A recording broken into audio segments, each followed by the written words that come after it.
this lesson, I'm going to be talking about electromagnetic radiation. Now, you might not think you've ever experienced electromagnetic radiation, but actually you're experiencing it right now by watching this video, by heating up your hot pocket, by listening to the radio, by doing anything that you do on a daily basis. You are using electromagnetic radiation. So one example of electromagnetic radiation is light. So the fact that you can see all these gorgeous colors on this screen, hopefully, is because of electromagnetic radiation. Visible light, what you can see, all those gorgeous, that rainbow of colors, that is a form of electromagnetic radiation. Another form of electromagnetic radiation is microwaves, radio waves, infrared rays, UV rays, right? When you get sunburn, it's because of the sun, the UV rays, X-rays if you've ever broken a bone. So looking at this, there are three different quantitative values I can give for this waves, this electromagnetic radiation. The first one is wavelength.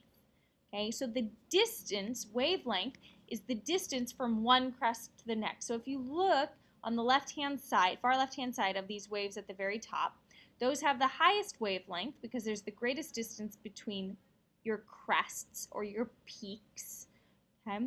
And the unit for that is going to be meters. Now, the ones on the right-hand side, they have the shortest distance between those crests, those peaks.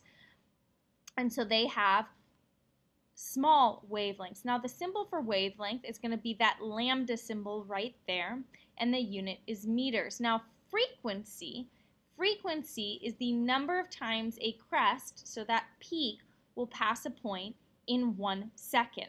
Okay? And so the unit for frequency is hertz, or seconds to the -1, which we'll address in just 1 second. But the representation in a formula we're about to use is that nu symbol. It looks like a V.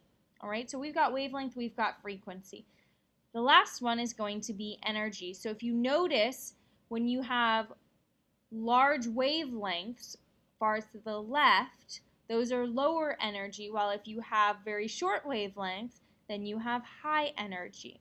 Okay, so if you look even just at red versus violet, red light has the lowest energy but the largest wavelengths, while violet light has the highest energy but the lowest wavelength. So let's talk about the relationship between these two, wavelength, frequency, and energy. How are they related? Well, wavelength and frequency are inversely related, meaning the higher your wavelength, the shorter or the smaller your frequency.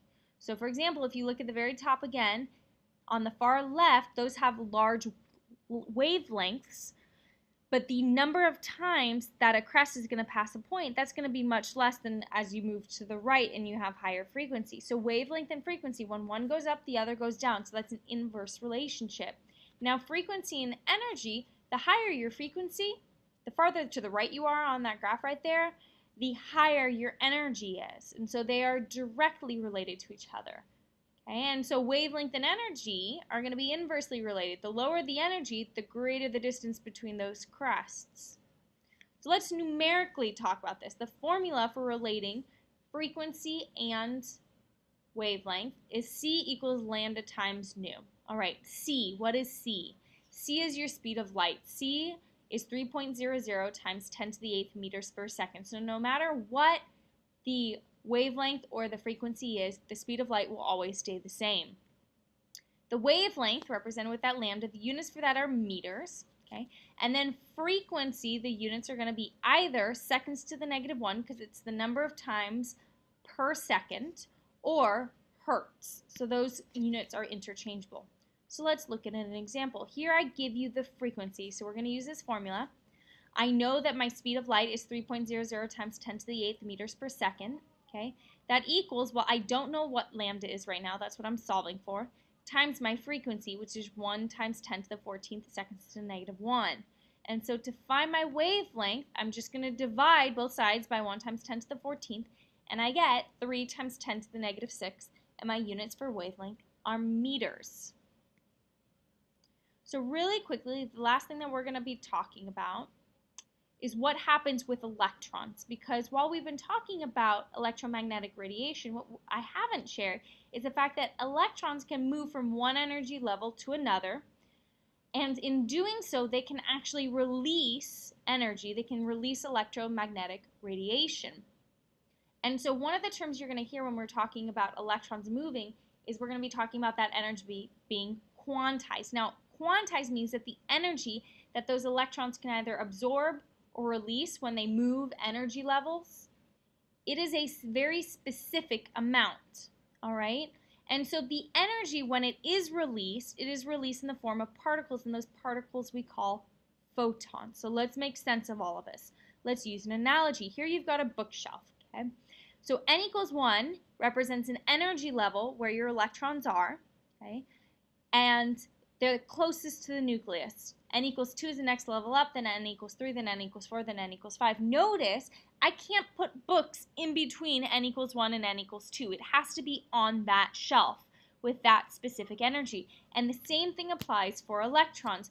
Electrons can be in the first energy level, the second, the third, the fourth, the fifth, but they can't be in between. And so when they move from n equals 1 to n equals 2, or from n equals 2 back down to n equals 1, there's a very specific amount of energy that's required to make that transition.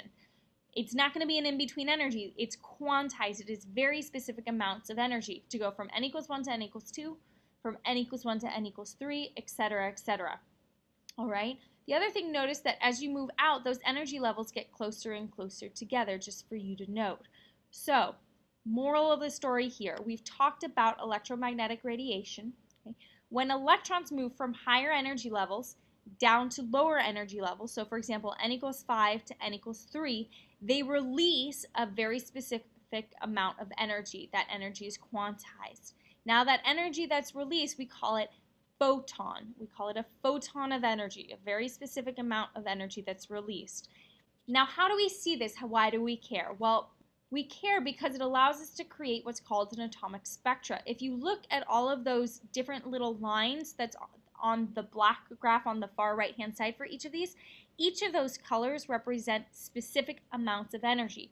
Each photon produces a specific wavelength and therefore a very specific color. So if we excite, for example, barium, the color you would see without dividing all of those colors up using a prism like they do in this diagram, you would see green. However, that green is made up of all of those individual, the blue, the green, the yellow, the orange, all of those specific colors that are produced when electrons release specific amounts of energy.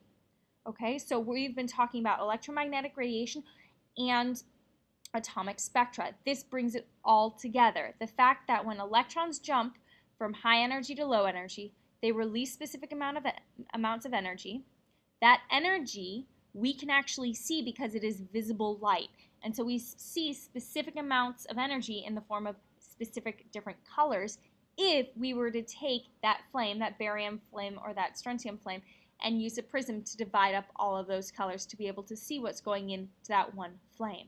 So in the last video, you learned how to convert between wavelength and frequency. So in this lesson, you guys are going to learn how to convert between frequency and now the last concept that I had introduced before, which is energy.